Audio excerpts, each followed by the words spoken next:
உங்க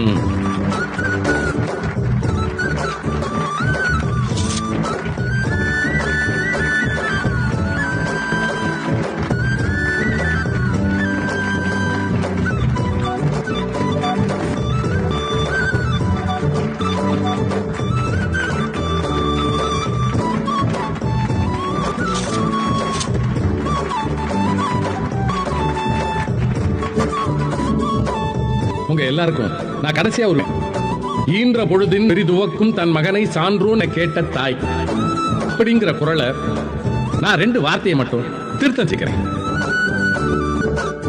ஈன்ற பொழுதின் பெரிதுவக்கும் தன் மகனை சான்றோன் என கேட்ட தந்தை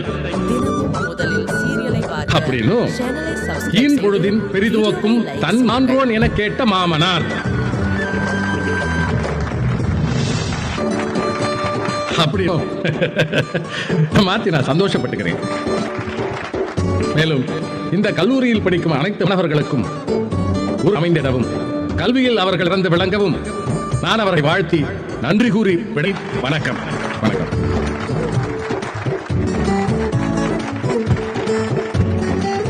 ஐயாவை நான் வாழ்த்துறை தான் வழங்க சொன்னேன். ஐயா வாழ்த்துறையோட சேர்த்து தன்னுடைய மருமகளுக்கு மட்டுமே ஸ்காலர்ஷிப் போய் சேர்ந்துடக்கூடாதுன்னு மேலும் ஒரு மாணவருக்கும் ஐயா சொல்லி இருக்கிறத நான் வர இருக்கிறேன்.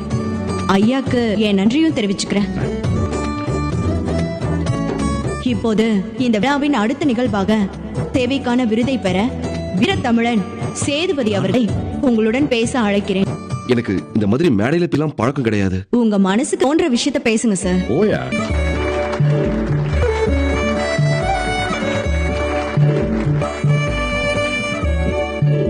ஹலோ ஹலோ எல்லாருக்கும் வணக்கங்க. மாப்பிள்ள சூப்பர். பேசு மாப்பிள்ள, பேசு பேசு. மாமா சும்மா இரு மாமா. மேடையில் நின்று பேசலாம் பழக்கம் இல்லை.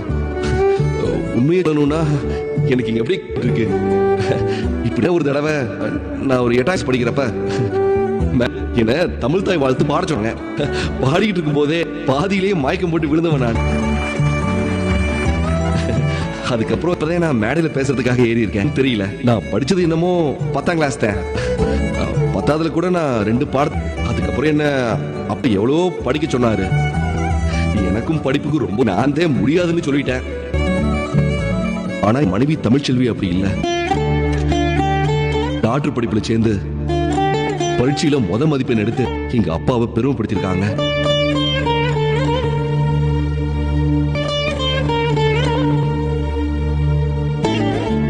என்னாலதான் படிப்பத்த முடியல.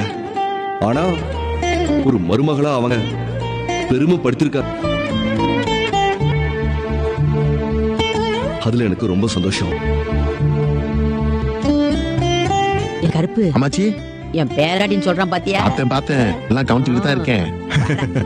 அப்புறம் வண்டுக்கடி நான் காட்டுக்குள்ள போனேன்னா அதுல ஒரு சுயநலம் இருக்குங்க.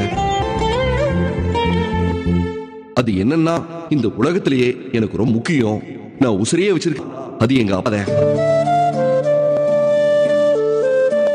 என் அப்பாவுக்கு ஒண்ணுன்னா என்னால தாய்க்க முடியாது. எங்க அப்பாவை காப்பாற்றணும்னு தான் போனாலும் எங்க அப்பாவோட சேர்த்து எத்தனை பேர் பாதிக்கப்பட்டாங்களோ அவங்க அத்தனை பேரையும் அதுக்கான மருந்தையும் கொண்டு வந்தேன். நான் ஒரு ஆம்பளை பையன், சின்ன வயசுல அப்படியே திரிஞ்சுக்கிட்டு இருந்தேன். அதனால ஒரு மாதிரி தைரியமா ராத்தியாரன் கூட பார்க்காம காட்டுக்குள்ள போயிட்டேன். ஆனா என்னோட தைரியத்துக்கு சரிக்கு சமமா தமிழ்ச்செல்வி ரொம்ப பெரிய விஷயம். ஆனா வருவாங்கன்னு நான் நினைச்சு கூட பார்க்கல.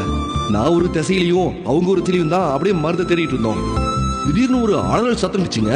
அது இவங்க சத்தம் தான் எனக்கு தெரியல. நானும் என்னடான்னு வேகிட்டு ஒரு பெரிய மொத குழிங்க. அதுக்கு பக்கத்துல இவங்க விழுந்த அந்த வாக்கிங் ஸ்டிக்கும் அவ பையும் இருந்துச்சு. அதெல்லாம் பார்த்த உடனே எதை குழியில விழுந்திருக்காங்கன்னு எனக்கு அப்ப புரிஞ்சுது.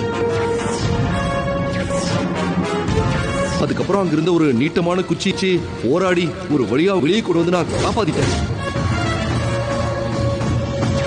ஐயா அத்தே,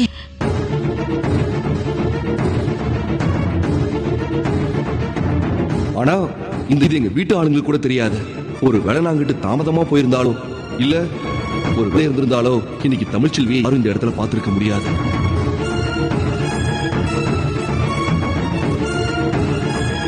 ஆனா அந்த நேரத்துல ஏன் மூலமா காப்பாத்துச்சு நான் நம்புறேன். என்ன விட உண்மையாவே உசுர பணைய வச்சது தமிழ்ச்செல்வி.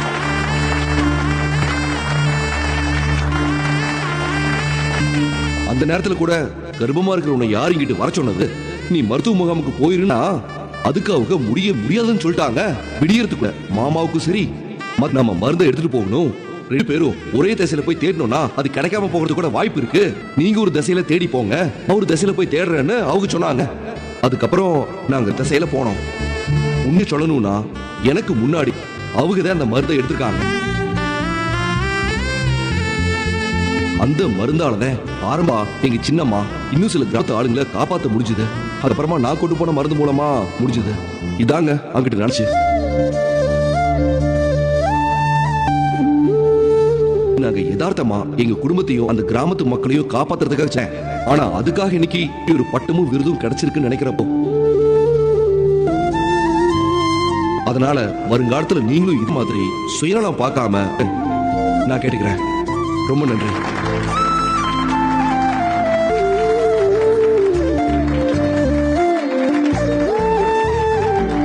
என்ன சேது சார், பேச தெரியாதுன்னு நல்லா பேசுறீங்க. நல்லா பேசுறேன். எனக்கு பேசவே தெரியாது. மேல ஏறினப்போ நான் மயக்கம் போட்டு இதுன்னு சொல்லி ஆரம்பிச்சவரு எப்படி கிளாப்ஸ் வாங்கி பேசிட்டு போறாருன்னு பாருங்க. சார், உண்மையிலேயே நீங்க ரொம்ப நல்லா பேசுங்க. நமது கல்லூரி மாணவி தமிழ்ச்செல்வி அவர்களை பேச ஆகிறேன்.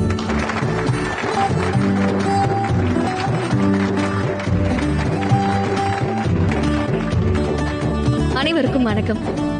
நான் செமஸ்டர்ல முதல் மதிப்பெனுக்கு அடுத்த செமஸ்டருக்கான ஸ்காலர்ஷிப்பான மாண்புமிகு அமைச்சர் அவருக்கு இந்த கல்லூரி மாணவி அவரோட மருமகளாவும் சரி நான் என்னோட நன்றி தெரிவிச்சுக்கிறேன். இல்லை கருப்பு, என்ன மச்சி? அவ வாயாலேயே அவ ராசாங்கத்தோட மருன்னு சொல்லிட்டாடா. ஆமா மச்சி, ஆமா. நல்லா இருக்க. அடுத்த செமஸ்டர்ல 2 மாணவர்களுக்கு ஸ்காலர்ஷிப் கொடுக்க போறதா அதை கேக்குறப்போ உண்மையிலேயே எனக்கு ரொம்ப சந்தோஷமா இருந்துச்சு. கஷ்டப்பட்டு பின்புலத்துல இருந்து படிக்கிற மாணவர்கள் நிறைய பேர் இருக்காங்க. அவங்களுக்கு இந்த ஸ்கால் அவங்களுக்கு இது ரொம்ப உதவிகரமா இருக்கும். அதை கூட எங்க மாமாவுக்கு ஐயோ, வார்த்தைக்கு வார் மாமா மாமாங்கிறாளே, இது போது அதுல இருந்த கோபம் எல்லாம் போயிருச்சு போல இருக்கு. இது மட்டும் இல்லாம எனக்கு சிற மனித நேயத்துக்கான விருது கொடுத்திருக்காங்க. விருது கிடைக்கும்னு நினைச்சு நான் இதெல்லாம் இல்ல. ஆனா பொதுவாவே ஒரு படிப்புங்கிறத தாண்டி அத ஒரு சேவனை தான் சொல்லுவாங்க. அதனாலதான் மக்களோட இடத்துக்கு போனப்போ அவங்க உயிரை காப்பாத்தக்கூடிய மருந்து காட்டுக்குள்ளதான் இருக்குன்னு தெரிஞ்சிடும். எப்படியாச்சும் எடுத்துட்டு வரணுங்கிற எண்ணம் எனக்குள்ள வந்துச்சு. கணவர் மருந்தை தேடி காட்டுக்குள்ள போயிட்டதுனால சரி எப்படியும் காட்டுக்குள்ள நமக்குன்னு ஒரு துணை இருக்குங்கிற தைரியத்துக்குள்ள போயிட்டேன்.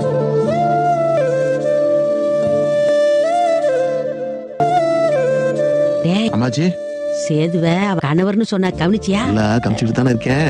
நாங்க நினைச்ச மாதிரியே அந்த வண்டு கடிக்கான மருந்த எடுத்துட்டு வந்ததுல அதுக்காக இந்த விருது கிடைச்சதுல ரொம்ப பெருமையா இருக்கு.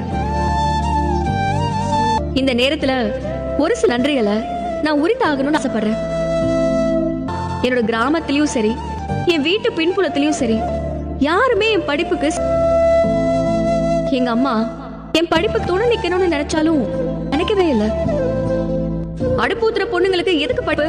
பொண்ணுங்க வயசுக்கு வந்துட்டா அன்னை கொடுத்து இன்னொரு வீட்டுக்கு அனுப்புறா பெத்தவங்களோட கடமைன்னு சொல்லி நினைச்சுக்கிட்டு இருக்காங்க. இதே 12ஆம் கிளாஸ் படிச்சிருந்த என்ன பள்ளிக்கூடத்துல இருந்து பாட்டி என்ன கல்யாணம் பண்ணி கொடுத்தாங்க.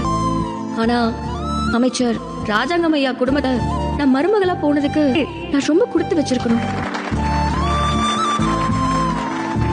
என்ன பொண்ணாதான் அவங்க வீட்டுக்குள்ள நான் போனேன். அப்படி போன இடத்த என்னோட கணவர்கிட்ட உங்கிற ஆசைய அவர்கிட்ட சொன்னேன். எத்தனத்துக்கு அப்புறம் அவங்க கணவர்கிட்ட போய் தான் மேற்கொண்டு படிக்கணும்னு சொல்லலாம். ஆனா அவர்கள் மனைவியோட அந்த ஆசை சரின்னு சொல்லி அவங்கள படிக்க விடுறாங்கன்னு தெரியாது. நம்ம ஊர்ல அது இன்னும் விரல் விட்டு எண்ணக்கூடிய அளவுக்கு தான் இருக்கு. ஆனா நான் டாக்டருக்கு படிக்கணும்னு சொன்ன அடுத்த நிமிஷத்துல இருந்து என்னோட கல்விக்கு துணையா இருந்தவ என்னோட கணவர் சேதுபதி தான்.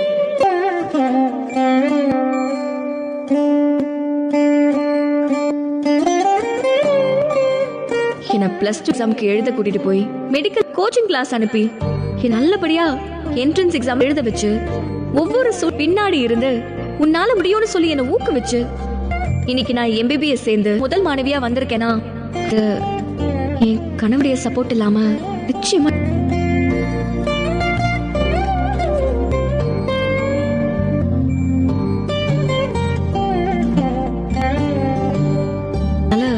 இந்த நேரத்துல இன்னைக்கு நான் யாரா இருக்கணும் அதுக்கு முழு என்னோட கணவர் சேதுபதி அவர்களுக்கு என்னோட நன்றியை தெரிவிச்சுக்கிறேன்.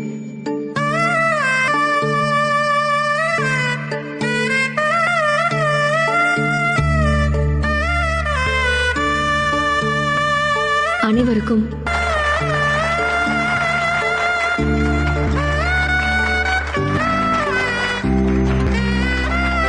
இந்த மாதிரி கணவர்கள் தான் நம்ம நாட்டுக்கு தேவை. Ovation to Mr. Sethupathi.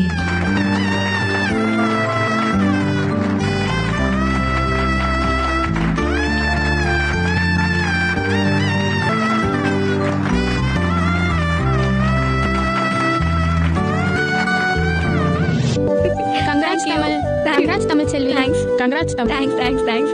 Thank you. Congrats Tamil Selvi. Thanks da. Thank you. Tamil congrats. ஸ்டேஜ்ல சூப்பரா பேசினேன். அதுவும் உங்க மாயமெல்லாம் கொடுத்து அசத்திட்டாரு. Thanks டி. தமிழ்ச்செல்வி ஃபேண்டாஸ்டிக். நிறைய பேர் தான் பெரிய எடுத்துக்கிட்டா இருக்கீங்க. Thanks டா.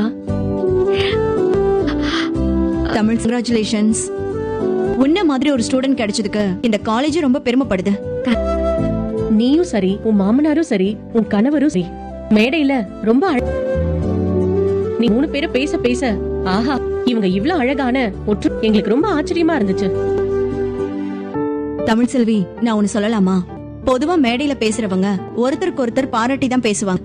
அதுலயும் பாராட்டி பேசி முடிச்சிட்டாங்கன்னா அவங்க நம்மள பாராட்டினாங்கிறதுக்காகவே அடுத்து பேச சொல்லி அவங்கள பத்தி இன்னும் சிறப்பா பாராட்டி பேசிட்டு என்னை விட சிறப்பானவங்க அவங்க தானு சொல்லிட்டு, இதுதான் மேடை நாகரிகம், மேடை பேச்சுக்கான அழகு. இது ஊர்ல கடைபிடிச்சிட்டு வர்றது. இன்னைக்கு நீங்க 3 பேரும் பேசினது மேடை நாகரிகத்துக்காக நம்புறேன், இருக்கக்கூடாதுன்னு ஆசைப்படுறேன். ஆனா இன்னைக்கு நீங்க 3 பேரும் பேச மேடை நாகரிகத்துக்காக பேசினது கிடையாதுன்னு நான் நம்புறேன், இருக்கக்கூடாதுன்னு ஆசைப்படுறேன். நீங்க 3 பேரும் பேச விஷயங்கள் உயிர் போட இருந்துச்சு. அது வெறும் மேடை பேச்சுக்காக மட்டும் உறவின் முறையில ஒருத்தருக்கு ஒரு விட்டு கொடுக்காம ஒருத்தருக்கு ஒருத்தர் மேன்மையா நினைச்சு ஒன்னா சந்தோஷமா வந்தீங்கன்னா as a professor, ஒரு டாக்டரா எனக்கு உங்க குடும்பத்துல என்ன நடந்திருக்கும் எங்களுக்கு தெரியும் தமிழ்ச்செல்வி. உனக்கு கிடைச்சிருக்கிறது ரொம்ப அழகான குடும்பம். இப்படி ஒரு பல பேருக்கு கிடைக்காது. இப்படிப்பட்ட மருமகளா போறதுக்கு குடுச்சிருக்கணும் நீயே சொன்ன. அதனால சின்ன விஷயங்களை பெருசுபடுத்தி மனசுல வச்சுக்கிட்டு கிடைச்சிருக்க இந்த வாழ்க்கைய நீ இழக்க சின்ன சின்ன விஷயங்களை பெருசுபடுத்தி கிடைச்சிருக்க இந்த வாழ்க்கைய நீ இழந்துடக்கூடாதுன்னு நாங்க ஆசைப்படுறோம். தமிழ் செல்வி, நீ ரொம்ப புத்திசாலி பொண்ணு. எதுவா இருந்தாலும் சரிங்க doctor. Okay, carry on. Okay Tamil, என் மனசுல என்னெல்லாம் இருக்கோ அதுதான் அவங்க சொல்லிட்டு போறாங்கடி. தயவு செஞ்சு விவாகரத்தை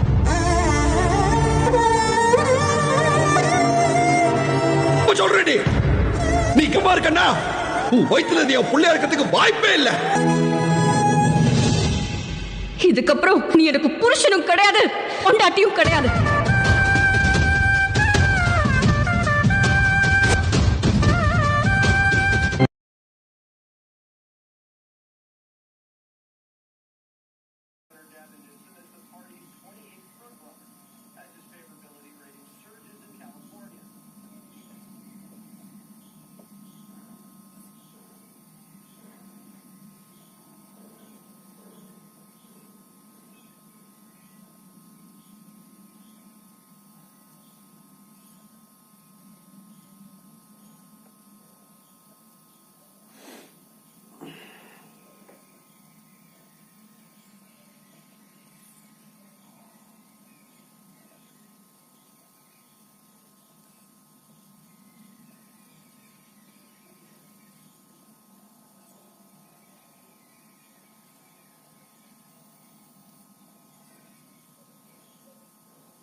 ओके दोस्तों,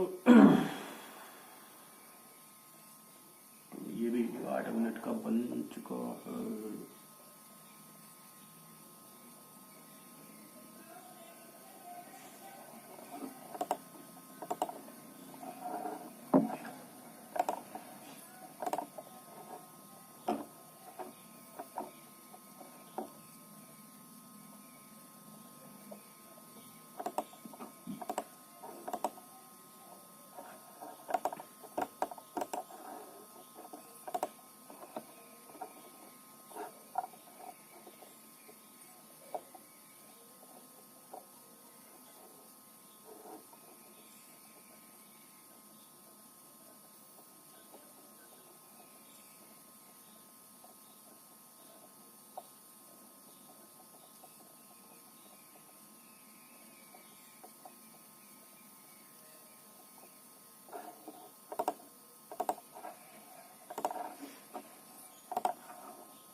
तो दोस्तों अभी मैं एक एडसेंस बनाने वाला हूँ, देखते हैं।